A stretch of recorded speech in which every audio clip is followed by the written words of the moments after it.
My name is Dave Hogg, and this is an exclusive WCUR interview. Joining me now is Julie Budet, more popularly known as the voice behind the French dance pop band Yelle. Formed in 2005, Yelle released their debut Pop-Up in 2007 to international acclaim. After 3 world tours in support of Pop-Up, this year's record, Safari Disco Club, was released. The album is another excellent synth affair, only this time Yelle have become much more eccentric and ambitious. The latest EP, a compilation of Safari Disco Club remixes, has just been released, and Yelle are about to embark on a brief U.S. tour in support of the EP. And now it's my pleasure to have Julie Budet with me on the air. Hello, Julie. Hello. How are you?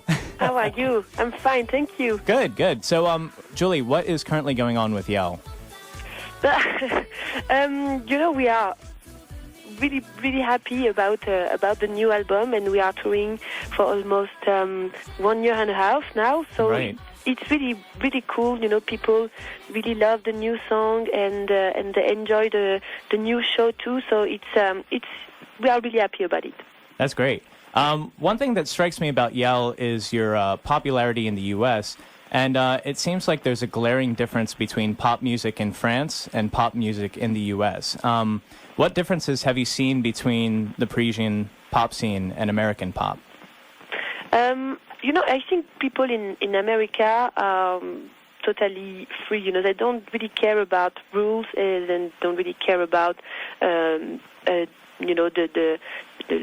separation between mainstream and indie. And maybe in France, it's people really like to put bands in cases, in boxes, and you have to have your style and stay in your little place. And I think in US people are more open, and it's probably why we are. I don't know why people love us so much, but I think they don't really care about all the stuff seen here. Right. And so about your fan base in the U.S., knowing that most of us have no idea what the lyrics of your songs are about, how do you feel about that when you perform for us, or knowing that you have such a strong fan base in the U.S.? The really strong fans are always really curious, and they try to find the translation on Google and everything. So I think they have the main idea of the songs, and I try to express myself, with my body, and to play with the crowd to express what I'm talking about. But it's not a problem for me. I think people just have fun, and they enjoy the music, and they enjoy the energy on stage. So it's perfect for us. Okay. And I know you have most of the translations on the Yelle website, so yeah. If anyone listening is interested, they're all up there. So is there a particular reason you choose not ever to sing in English? Because of my English, it's really bad. So I think it could be really weird, and I don't have any accent. Maybe it could be cute, but but for the moment it's really important for us to keep the French and to express ourselves. It's more evident, because we can find the good word, the good rhyme, the good sentence, and in English it could be complicated, I think. Right. And you mentioned that, some people may find it as cute, but do you ever find that that's annoying? Maybe the idea is that it's just a cute thing, or that you guys are maybe more exotic? No, it's funny, it's cool to be different, and to have this particularity, and finally, there is not lots of French bands singing in French, touring in US, so it's kind of cool, but it's sometimes it's just a little bit frustrated because you can't express yourself totally, and people can't understand everything, but it's okay. I think people are curious, and they really want to know what we are talking about. So they always find a way to know what we are singing. Okay. And with the newest record, Safari Disco Club, it's clearly a step up from pop, and especially in production. It especially brings out your voice in the mix, and there's also more harmonies, more effects. How is the recording process different between the two records? For the first record, we were we had jobs and we were just doing music at night or during the weekend. And for Safari Disco Club, we were totally focused on it for 1 year. So we were totally into it, and of course, as you said, we wanted to produce more, so we spend more time on each song, trying to push it at the best point. We really wanted to be proud of each song, and so we try to work on it until the best moment. I don't know. So it's. The process was different, and maybe because of course we are older than what we put in this new record is different, because we are different a little bit, not totally, but a little bit. Well, definitely all the extra effort shows. It's a great album. And, Thank listeners, you. if you haven't checked it out, Safari Disco Club, and you guys have just released an EP of remixes, as I said before, which is also excellent. So definitely check out both. So, Julie, if you could tell me about the group's songwriting process. Has it always been the same since the beginning, or has it changed as you guys have matured as a band? At the beginning we were just together with Grand Marnier, and Tepper joined us at the end of Pop-Up. So for this new record, for Safari Disco Club, we were all together. We started to work in a little house in the middle of the forest in Brittany for 3 weeks, just to be out of, no TV, no internet, and we wanted to be really focused on the beginning of the process. And there is no rule. Sometimes it's a bit from Grand Marnier, sometimes from Tepper. Sometimes it just starts with a word or a sentence or a melody. So there is no rules, but the thing is, at the end of the process of composing a song, we are always all the three of us, all together, and we try to be to finish the song together and to be okay, okay, we are proud of it, it's good. Right. So either of the band members could come up with a single idea, and that eventually becomes a song. But so long as you guys come back together in the end, it then becomes a Yelle song. There is no. Right. There's no formula. Yeah. Right. Yeah.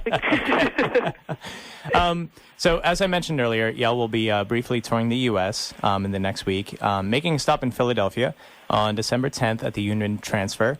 It's their final U.S. date before returning to Paris, and I'm excited for this show. Finally seeing you guys in concert.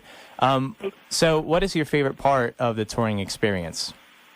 I think it's meeting people, different every night, because we are, for example, now we are in South America, and it's really cool to see different reactions in the crowd, to see people singing and dancing, and meet people after the show is always a good experience, and to have their feedbacks and everything. So I think it's the main thing of touring. I really like that. The connection with people.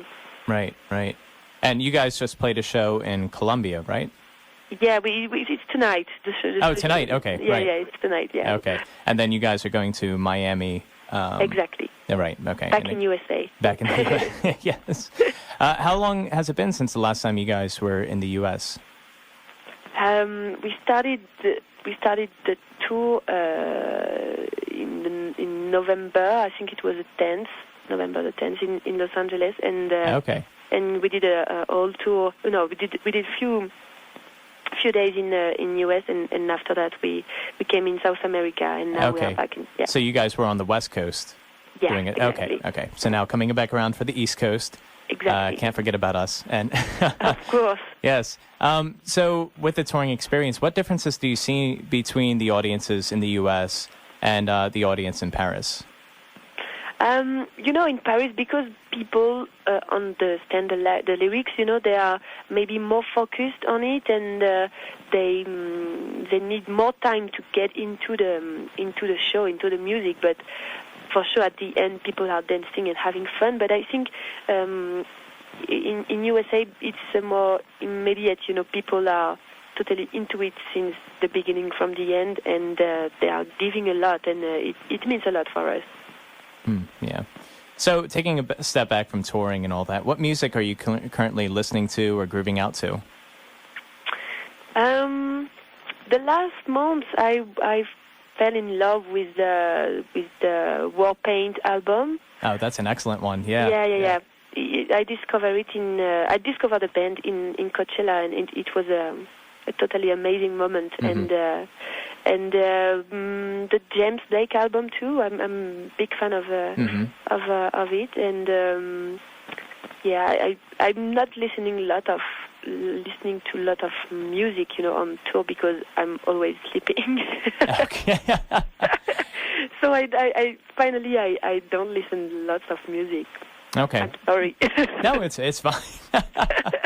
That's interesting though. So while you go on tour, you kind of take a step back from music and focus more on Yelle? Yeah, it's a weird thing, to be on tour. It's like a holiday camp. You are always with the same people, and you are always doing the same thing, going in an airport, and so it's a routine, and sometimes you forget to live normal thing, just to. So it's kind of a weird experience, but it's really cool, to be in a different town every night too. Could you have seen yourself doing this, say, 10 years ago? I think yes, because I really love that. I really love it, and I want to sing new songs, and we're gonna have a pause during the winter, and I'm sure we're gonna work on new stuff, and I love that. It's a dream, I wanted to do that when I was a little girl. So it's now something that's happening. So I don't want that to stop, But yeah, I don't know what will happen in 10 years. So maybe I will. I don't know. I will doing totally different thing. I don't know. Right. Well, we never know. But exactly. So once this tour is finished, you mentioned that you guys may be working on some new music. But are there any other plans for Yelle in the coming year? I'll be in a movie. We are filming it this winter, so it's just a little scene, but it's a first step for me, because I did a short movie 2 years ago, and I really loved it. So I hope to play in movies maybe next year, and to have the time to do that a little bit, and yes, maybe work on new music, new songs. We are really excited about that too. Okay. So how did you get started in doing some films? Sorry? How did you get started in appearing in films? It's a funny story, because it was just a big channel in France. Is every year, they are producing a short movie with singers, and they asked me to do it 2 years ago, and I was like, okay, maybe, and I met the director of the movie, and he was really nice, really funny, and we became really friends, and I don't know, the connection happened, and I really loved to play in this short movie. It was a really, really good experience. So I realized, okay, maybe I could do it again, and it could be fun. So it just happened like that. That's great. I can't thank you enough for joining us for this interview. Thank you very much. I appreciate it so much. Thank you. So, like I said before, Yelle will be in Philadelphia on December 10th at the Union Transfer. I will be there. I'm so excited to see you guys. Great. So I'm going to let you go. Thank you again for joining me. It's been a pleasure. Thank you, for me too. Have a good day. Bye-bye. You too. Bye-bye.